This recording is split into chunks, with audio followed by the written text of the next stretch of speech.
우리 이 시간 하나님 말씀 보겠습니다. 하나님 말씀은 창세기 31장 13절 말씀과 35장 2절에서 3절 말씀을 우리 함께 보도록 하겠습니다. 먼저 창세기 31장 13절 말씀 함께 봉독하겠습니다. 우리 한 목소리로 여러분들 다 찾으셨으면 함께 봉독하겠습니다. 시작.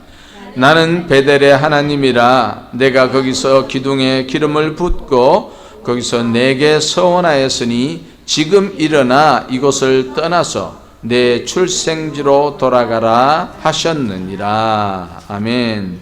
우리 35장 2절로 3절 말씀 함께 봉독합시다. 35장 함께 봉독하겠습니다. 시작. 야곱이 이에 자기 집 사람과 자기와 함께 모든 자에게 이르되 너희 중의 이방 신상을 버리고 자신을 정결케 하고 의복을 바꾸라. 우리가 일어나 베델로 올라가자. 나의 환난 날에 내게 응답하시며 나의 가는 길에서 나와 함께 하신 하나님께 내가 거기서 단을 쌓으려 하노라 하매. 아멘. 함께 기도하겠습니다. 하나님 감사합니다. 오늘 이 야곱의 삶을 두 번째로 생각하면서 하나님께 은혜를 나누기를 원합니다. 우리에게 말씀하시옵소서. 종들이 듣겠나이다. 들을 수 있는 길을 열어 주시옵소서. 감사드리며 예수님의 이름으로 기도하옵나이다. 아멘. 아멘.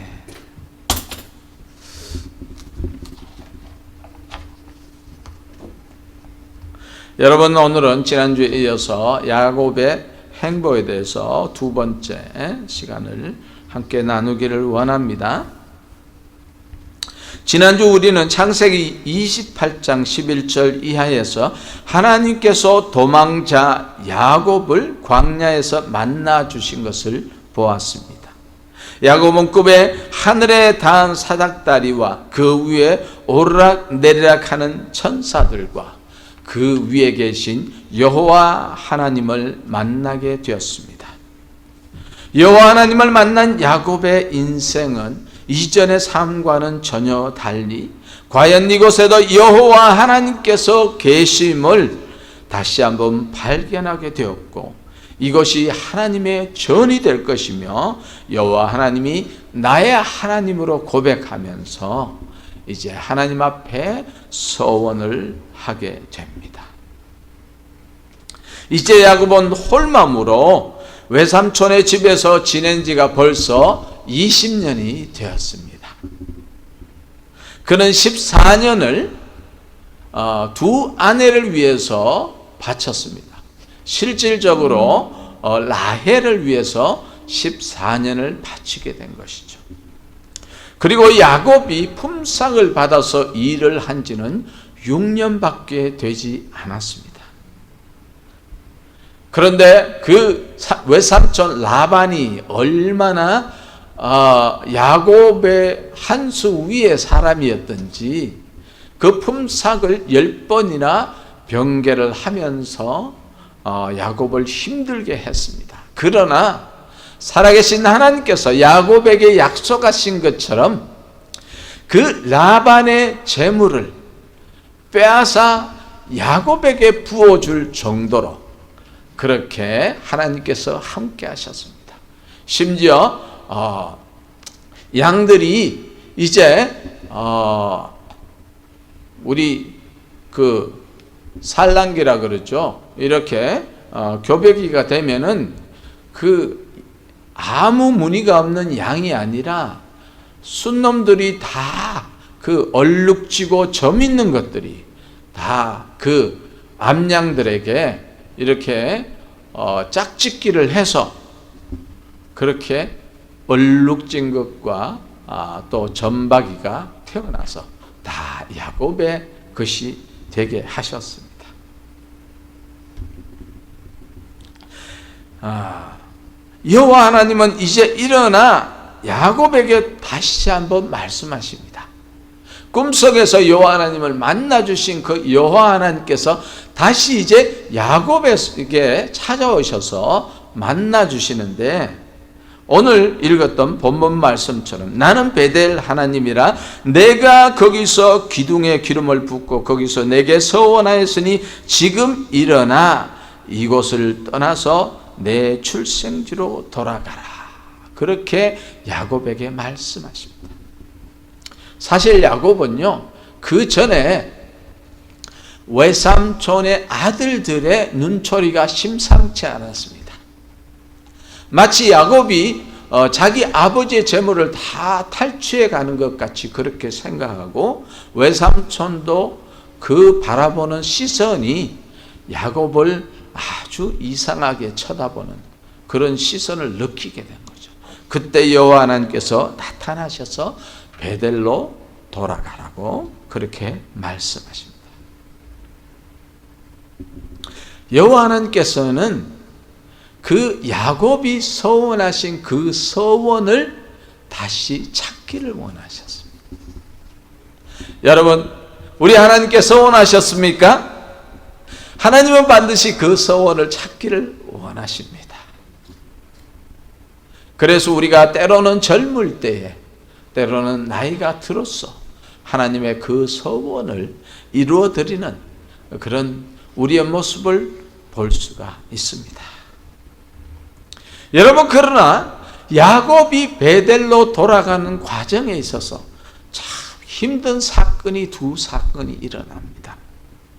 첫째는 그 라헬이 아버지의 그 신 드라빔을 도적질하는 사건입니다.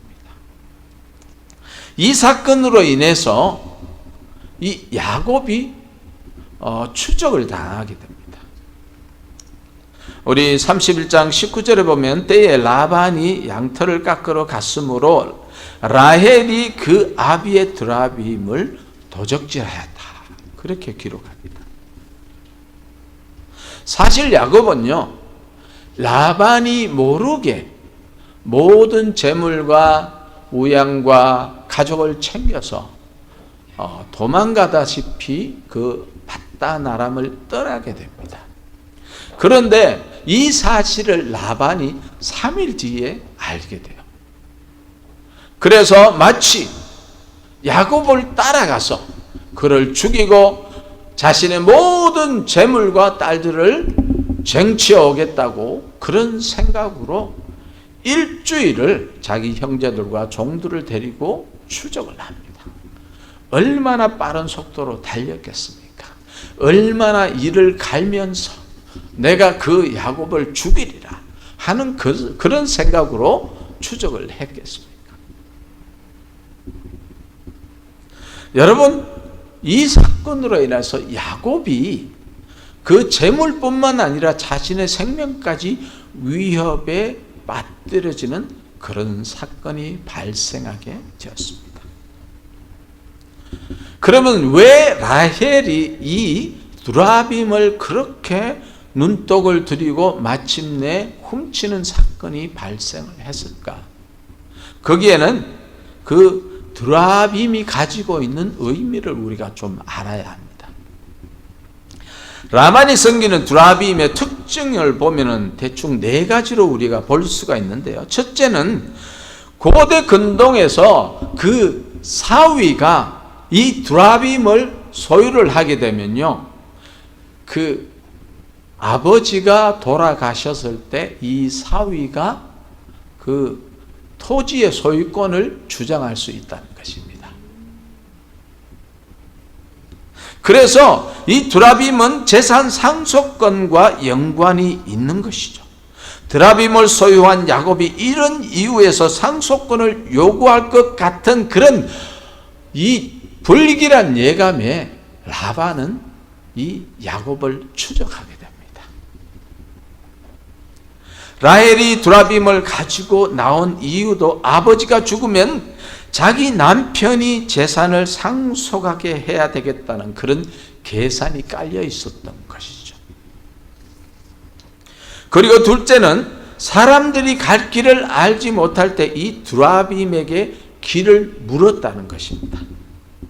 여러분, 한국에는 아마 무당들이 지금은 거의 100만이 가깝다고 그래요. 그런데 비즈니스 하는 모든 대부분의 사람들은 자기가 섬기는 무당들이 있습니다. 그래서 아침에 찾아가든지 아니면 전속 무당을 자기 회사에 데려다 놓고 오늘은 이 일이 있는데 어떻게 하면 좋겠습니까? 묻는다고 합니다. 심지어 사원을 뽑을 때도 이 무당을 옆자리에 놓고 관상을 보는 것이죠. 과연 저 사람이 괜찮냐? 우리 드라마에도 나오지 않습니까? 이 무당이 저 사람은 안 좋아. 그런데 이 회장이 너무 마음에 들어서 뽑아서 뭐 문제가 생기는 것 같이 그렇게 드라마를 전개하는 드라마도 있습니다. 그래서 이 시대에도 에스겔서 21장 21절에 보면 바벨론 왕이 갈래길 곧 두 길 머리에 서서 점을 치되 살들을 흔들어 우상에게 묻고 희생의 간을 살펴서라고 기록함으로 이 두라빔의 근거를 제시를 하고 있습니다. 셋째는요, 두라빔을 가진 자는 가족 내에 그 수장권을 가집니다. 만약 아버지가 유고시나 아니면은 어떤 멀리 출타해 있을 때는 두라빔을 가진 자가 수장권을 가지고 결정권을 가지게 되는 것입니다. 네 번째는 무엇보다도 두라빔은 가족의 평안과 번영 그리고 안전을 보장해 주는 가족의 수호신으로 간주되었다는 것입니다. 메소포타미아 사람, 아람 사람들에게 두라빔은 매우 중요한 것이었습니다. 그래서 라반은 7일을 쫓아와서 기어코 두라빔을 찾으려고 했던 것이죠. 라헬은 야곱이 베들로 돌아가자고 할 때 그의 머릿속에서는 이미 아버지의 신 두라빔을 탐내어 마침내 그 두라빔을 훔치는 계획을 잡고 실행을 하게 됩니다.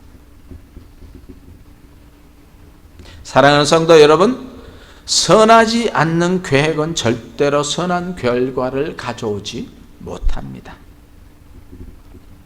라헬은 그 두라빔을 손에 넣으면 어떤 혜택이 온다는 것을 너무나 잘 알고 있었습니다. 그녀가 두라빔을 손에 넣는 순간 많은 생각이 있었겠죠. 이제 내가 두라빔을 가졌으니까 내 인생이 번영이 되고 내가 가는 길이 순탄하여지리라. 그렇게 꿈에 부풀었을지도 모릅니다. 심지어 아버지 라반이 죽어서 상속받는 것뿐만 아니라 두라빔을 소유함으로써 그 삶의 윤택함을 누릴 것이다고 생각했죠. 여러분, 그러하기 때문에요, 이 라헬은요 두라빔을 목숨을 걸고 지킵니다. 야곱이 그런 말을 해요. 이 두라빔을 가져간 자, 훔쳐간 자는 죽을 것이다. 그렇게 말했습니다. 그런데 이 라헬은 끝까지 두라빔을 내놓지 않고 안장 밑에 숨겨놓고 아버지에게 경수가 나서 내가 일어나지 못함을 용서하시옵소서 하면서 목숨이 위태로움을 불사하고 그 두라빔을 지킵니다. 여러분, 라헬은 분명히 하나님께 은혜를 입은 자입니다. 레아가 자녀를 생산할 동안에 라헬은 자녀가 없었습니다. 그래서 야곱에게 컴플레인을 합니다. 나로 아이를 낳게 하라. 그렇게 하니까 야곱이 화를 버럭 내죠. 내가 하나님이냐? 하나님이 태를 맡고 있는 것을 내가 어떻게 할 수 있느냐? 그렇게 말합니다. 그런데 하나님께서는 라헬의 고통을 알으시고 태의 문을 열어주셔서 요셉을 낳게 되죠. 사랑하는 성도 여러분, 우리는 절대로 두 주인을 섬길 수 없습니다. 하나님은 신 중의 신이요, 하나님 외의 모든 신은 우상입니다. 하나님의 진노를 살 수밖에 없는 것이 바로 우상을 소유한 자요, 우상을 섬기는 자입니다. 여러분, 결국 라헬의 인생을 보십시오. 라헬은 그 남편 요셉에게 무지 많은 사랑을 받은 사람입니다. 심지어 그를 위해서 14년을 희생할 정도로 라헬을 사랑하였고, 그러나 그 라헬이 두라빔을 소유하면 자기가 이 모든 것을 누리며 장수할 것으로 생각했지만은 창세기 35장에 가면은요, 이 라헬이 일찍 죽게 됩니다.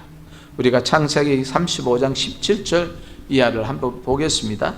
그가 난산할 즈음에 산파가 그에게 이르되 두려워 말라, 지금 그대가 또 등남하리라 하며, 그가 죽기에 임하여 그 혼이 떠나려 할 때에 아들의 이름을 베논이라 불렀으나 그 아비가 그를 베냐민이라 불렀더라.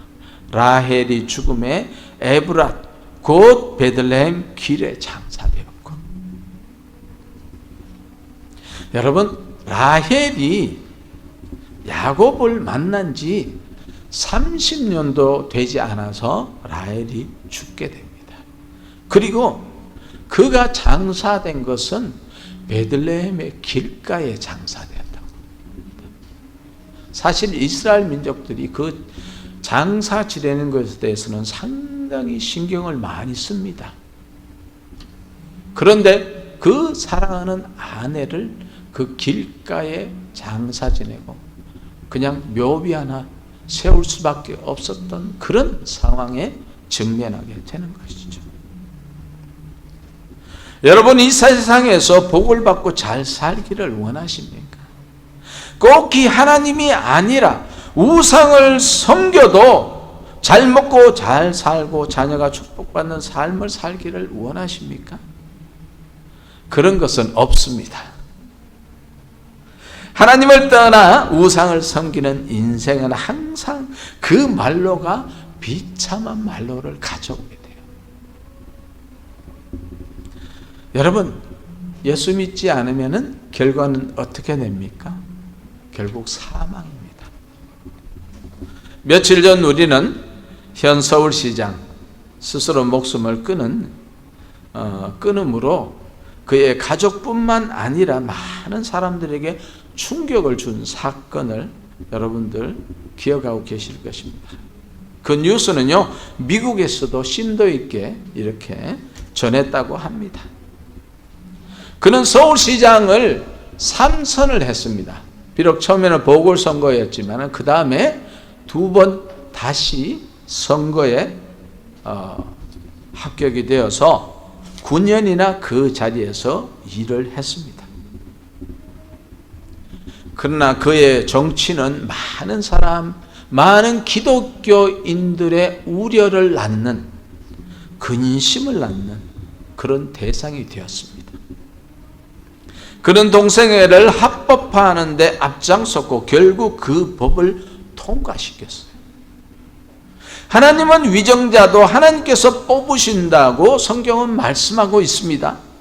하나님은 이방나라 고레스 왕을 선택하여서 바벨론에 포로되었던 이스라엘 백성 70년이 차게 되자 그를 통하여서 해방을 시킵니다. 성경은 고레스 왕도 나의 택한 종이라고 기록을 합니다. 그러나 박 시장의 행보는 하나님을 역행하는 삶을 살게 되는 것이죠. 하나님께서는 하나님의 뜻에 역행하는 다윗 때문에 백성이 전염병으로 7만 명이 그 자리에서 숨지게 됩니다. 지금 세계는 하나님의 뜻에 역행하여 오늘 아침에 찾아봤더니요, 57만 명이라는 사람이 죽었어요. 그리고 여러분 놀라지 마세요. 1280만 명의 감염자가 발생하는 상황에 직면하고 있습니다. 박 시장이 안타까운 것은 그의 주변 사람들 중에 참된 크리스찬이 없었다는 것이에요. 참된 크리스찬이 있었다면은 정말 그분에게 하나님의 뜻대로 갈 수 있도록 조언을 해서 어쩌면 그분이 하나님 뜻대로 갈 수 있는 사람이 될 수도 있지 않았을까 하는 안타까움을 우리가 가지고 있습니다. 하나님께서 주신 권력은 하나님의 뜻대로 사용하고 하나님의 기뻐하심에 동참하는 그런 사람이 되어야 합니다. 그러나 결국은 스스로가 하나님 주신 생명을 끊어버리는 안타까운 사실에 직면한 그 모습을 볼 때에 우리에게 많은 생각을 가지게 합니다. 사랑하는 성도 여러분, 우리가 의지할 분은 오직 여호와 하나님입니다. 우리는 그분과 마귀를 함께 섬겨서는 안 됩니다. 라헬처럼 하나님도 섬기고 우상도 섬기는 것은 하나님은 절대로 용납하지 않으세요. 마귀에게 머리를 조아리고 그를 통하여 부귀의 영화를 누린다 하더라도 그의 끝은 항상 멸망이요 사망이요. 마귀는 그것이 전공입니다.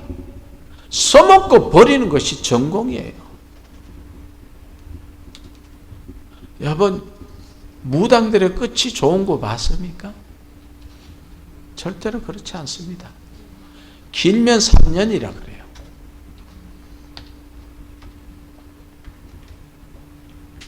사랑하는 성도 여러분, 우리는 내 마음의 우상을 지워야 합니다.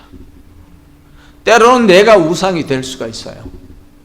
나의 자존심, 나의 실력, 나의 가진 것들, 나의 지식이나 이런 것들이 우상이 될 수 있습니다. 그것이 하나님과 나와의 관계를 단절시키고 하나님께 예배하는 데 걸림돌이 될 수가 있습니다. 이 시간 내 안에 있는 모든 우상이 혹시 없는지 우리가 다시 한번 돌이켜보는 귀한 시간이 되기를 바랍니다. 두 번째는요, 야곱이 베델로 올라가는데 걸림돌이 되었던 것은 바로 세겜이었습니다. 세겜 땅. 창세기 31장 13절에 보면 나는 베델의 하나님이라 내가 거기서 기둥에 기름을 붓고 거기서 내게 서원하였으니 지금 일어나 이곳을 떠나서 내 출생지로 돌아가라 하셨느니라. 하나님께서 야곱에게 베델로 돌아갈 것을 말씀하십니다. 그곳에서 하나님이 하나님께 서원한 것을 여호와께 제단을 쌓는 것을 이루기를 원하세요. 야곱의 소원이 무엇입니까? 28장 20절에 보면 야곱이 소원하여 가로되 하나님이 나와 함께 계시사 내가 가는 길 이 길에서 나를 지키시고 먹을 것을 양식을 또 입을 옷을 주사 나로 평안히 아비 집으로 돌아가게 하옵시면 여호와께서 나의 하나님이 될 것이요 내가 기둥으로 세운 이 돌이 하나님의 전이 될 것이라. 그렇게 말씀했습니다. 야곱의 소원은 야곱이 먹을 양식과 입을 옷을 주시고 나로 아버지의 집으로 평안히 돌아오게 하시면 내가 세운 돌이 하나님의 전이 되는 그 엘벳엘이 될 것이라고 소원을 한 것입니다. 야곱은 라헬의 드라빔 사건과 자신이 야밤 도주한 것으로 인하여서 외삼촌 라반에게 죽을 수도 있는 상황이었지만 하나님은 외삼촌을 찾아가서 네가 야곱에게 가부간에 말하지 마라. 이 하나님이 우리의 하나님인 줄 믿습니다. 그리고 하나님은요, 먹을 양식과 입을 옷만 준 것이 아니라 4명의 아내와 13명의 자녀와 수많은 우양과 낙타와 그리고 종들을 주셨습니다. 그러나 야곱이 멈춘 것은 베델이 아니라 세겜 땅이었습니다. 그 땅은 하나님이 약속한 땅이 아닙니다. 그러나 야곱은 그곳에 장막을 치고 우양의 우리를 짓고 살려 했습니다. 여러분, 우리는 성경이 가라 하면 가야 하고 멈추라면 멈춰야 됩니다. 그러나 야곱은 하나님의 언약을 잊어버리고 베델이 아닌 세겜에서 살려 함으로 비극을 초래하게 되는 것이죠. 야곱에게는 딱 하나 있는 딸이 있죠. 이름이 디나입니다. 어느 날 디나가 그 세겜으로 놀러 갔습니다. 그 땅에 여인들을 보러 갔다고 했습니다. 이것은 참 정확한 표현이죠. 지금도요, 팔레스타인만 가도요, 남자는 남자끼리, 여자는 여자끼리 놉니다. 절대로 같이 노는 경우가 없어요. 그래서 그 땅의 여자들을 보러 갔다가 그 땅의 추장의 아들 세겜으로부터 강간을 당하게 됩니다. 이 사실을 분하게 여긴 오라비들이요, 그 세겜이 찾아와서 내가 디나와 결혼하고 싶다고 그렇게 간청을 했을 때에 이 오빠들은 순간적으로 머리를 확 돌리게 됩니다. 그러면은 당신네들이 우리는 할례 받지 않는 자들과 혼인할 수 없다, 그러니까 할례를 받아라 그랬더니 그들이 할례를 받았어요. 할례를 받으면은 사실은 3일째가 제일 고통스럽고 힘든데 약도 없고, 그죠? 그때에 이 오빠들이 특별히 시므온과 레위가 갔다 그랬어요. 칼을 갖고 가서 거기 있는 남자들을 다 죽여버립니다. 그것으로 끝난 것이 아니에요. 여러분들 한번 보세요. 창세기 34장 26절에 보면 칼로 하몰과 그 아들 세겜을 죽이고 디나를 세겜의 집에서 데려오고 야곱의 여러 아들이 그 시체 있는 성으로 가서 노략하였으며 이는 그들이 그 누이를 더럽힌 영고라. 그들이 양과 소와 나귀와 그 성에 있는 것들과 그리고 그 모든 재물을 빼앗았으며 그 자녀와 아내를 사로잡고 집 속의 물건들을 다 노략질하였더라. 여러분, 살인으로 끝나지 않았습니다. 약탈과 포로로 자녀들과 아내들을 잡아갔던 것이에요.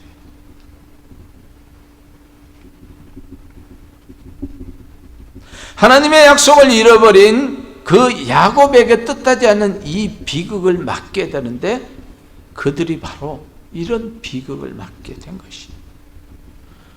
우리는 가끔 부모들의 잘못된 선택으로 인해서 자녀들이 고통당할 때가 있습니다. 여러분 기억합시다. 하나님께서 우리에게 언약하신 것이 무엇인지 여러분들 기억합시다. 이제 야곱은요, 자신이 여기에 머문 것이 잘못됐다는 것을 발견하게 됩니다. 그러나 그런 실패의 삶에도 불구하고 하나님께서는 다시 야곱에게 찾아오십니다. 창세기 35장 1절에 하나님이 야곱에게 이르시되 일어나 베델로 올라가서 거기 거하며 네가 내 형 에서의 낯을 피하여 도망하던 때에 너에게 나타났던 하나님께 거기서 단을 쌓으라 하신지라. 하나님의 언약은 베델의 하나님의 그 집에 있습니다. 사랑하는 성도 여러분, 하나님의 집으로 올라갑시다. 하나님의 언약이 하나님의 집, 곧 교회에 있고 예배에 있습니다. 야곱은 다시 결단합니다. 자신의 잘못과 부족함을 깨닫고 하나님과의 언약을 지키기 위하여 베델로 올라가기로 결정을 합니다. 그런데 성경을 보면 그냥 올라가는 것이 아니에요.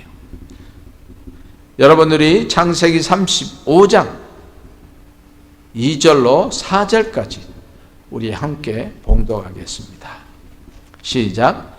야곱이 이에 자기 집 사람과 자기와 함께한 모든 자에게 이르되 너희 중의 이방 신상을 버리고 자신을 정결케 하고 의복을 바꾸라. 우리가 일어나 베델로 올라가자. 나의 환난 날에 내게 응답하시며 나의 가는 길에서 나와 함께 하신 하나님께서 내가 거기서 단을 쌓으려 하노라 하매 그들이 자기 손에 있는 모든 이방 신상과 자기 귀에 있는 고리를 야곱에게 주는지라. 야곱이 그것들을 세겜 근처 상수리 나무 아래 묻고. 야곱은요, 베델로 제단을 쌓기 위해 올라가기 전에 자신들에게 있는 모든 우상을 다 청산합니다. 신상과 귀고리를 다 상수리 안에 묻어버립니다.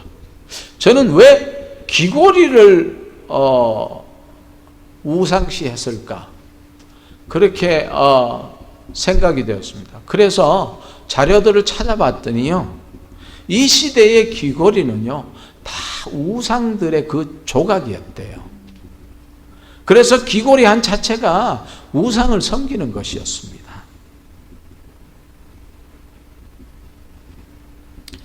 그들은 하나님을 예배하는데 걸림돌이 되는 모든 것을 제거해 버립니다. 심지어 세상으로 더럽혀진 옷까지 다 깨끗한 옷으로 갈아입는 것이죠. 이제 하나님의 언약의 장소 베델로 올라가 거룩하신 하나님께 예배하려는 것입니다. 사랑하는 성도 여러분, 오늘 우리에게는 어떤 신상이 있습니까? 우리가 하나님을 예배하는데 걸림돌이 되는 것이 과연 무엇입니까? 하나님은 그것을 제거하기를 원하십니다. 라헬에게는 드라빔이 우상이었습니다. 야곱에게는 세상으로 좋아 보이는 그 땅 세겜이 우상이었습니다. 하나님의 언약을 잊어버리고 하나님과 서원한 베델이 아닌 세겜에서 삶은 그에게 비극을 초래하게 된 것이죠. 그러나 그는 하나님과의 언약을 기억합니다. 하나님의 말씀에 순종합니다. 하나님의 땅 베델로 올라가기 전 그들이 의지하고 사랑하던 모든 우상을 깨끗이 청소하고 옷을 갈아입고 베델로 올라가 여호와 하나님께 예배하게 됩니다. 하나님은 야곱을 향한 계획이 있습니다. 그러나 우상을 섬기는 그들은 하나님의 영역에 들어올 수가 없습니다. 그러므로 야곱과 모든 식솔들이 우상을 제거하고 하나님 앞에 깨끗함을 받아 새롭게 변화되어 하나님의 언약에 참여하게 된 것입니다. 사랑하는 성도 여러분, 세상은 우리를 잡고 있어요. 이 시대는 하나님께 예배하기에 참 어려운 상황입니다.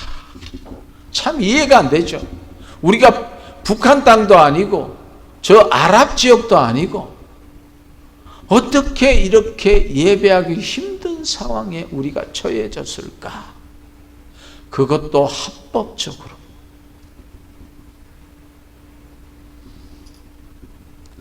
세상은 너무나 우리의 눈을 유혹하는 것으로 가득 차 있고 교회에 가지 않아도 얼마든지 인터넷으로 예배할 수 있게 만들어 놨습니다. 여러분, 죄송하지만 절대로 이것은 성경적인 것이 아니라는 것입니다. 보십시오. 나는 인터넷으로 예배한다고 생각을 합니다.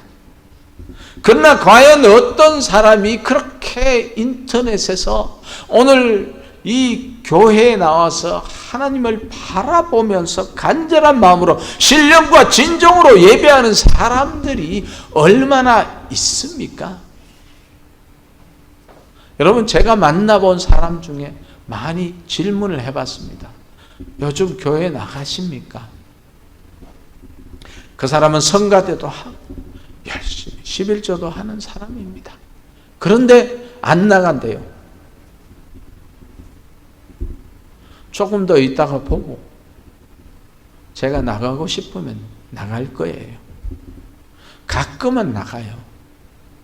이렇게 대답을 합니다.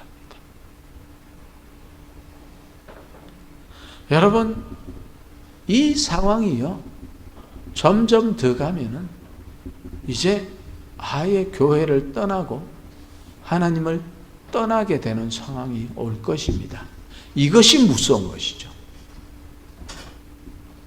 우리에게 가장 큰 드라빔, 그 우상은 무엇이냐면 그래도 된다는 우리의 마음 상태인 것입니다. 지금 상황이 그러니 교회에 가지 않고 적당히 인터넷 보며 예배 봐도 된다는 것이죠. 예배 드리는 것이 아니라 예배 봐도 되는 것이죠. 의무적으로 나는 오늘 인터넷에서 예배를 봤다는 것이죠. 설교를 틀어놨다는 것이죠.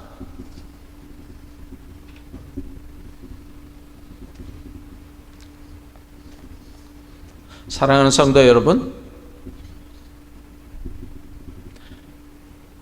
하나님이 지정하신, 야곱에게 말씀하신 베델로 올라갑시다.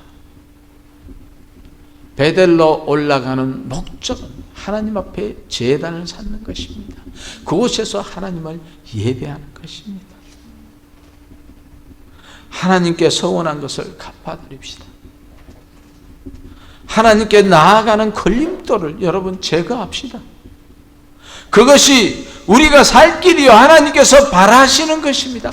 하나님은 타협하지 않으십니다. 예배의 걸림돌과 함께 하나님을 섬기는 것은 하나님은 절대로 허락하지 않으시는 것입니다.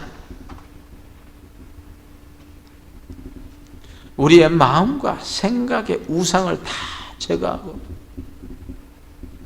거룩하신 하나님 앞에 나와 예배하는, 이것이야말로 하나님이 이 시대에 원하는 것이고 찾으시는 사람들입니다. 여러분, 우리는 너무 복된 사람들입니다.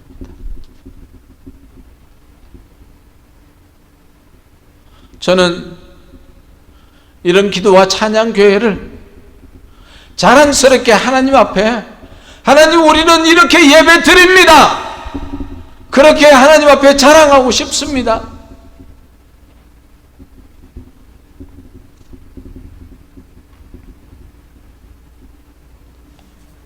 우리가 예배 드리는 이 자리가 우리의 건강을 보장받을 수는 없습니다. 그렇지만 우리의 영혼을 보장받을 수 있다는 것이죠. 여러분, 여러분의 예배로 우리의 인생이 정말 하나님께서 잡고 계시고 우리의 가정과 자녀와 우리의 삶터뿐만 아니라 우리의 후손들에게 길이 남는 그런 유산으로 내려보내주는 그런 참된 예배자의 삶이 우리를 통하여서 일어나기를 간절히 소망합니다. 기도하겠습니다.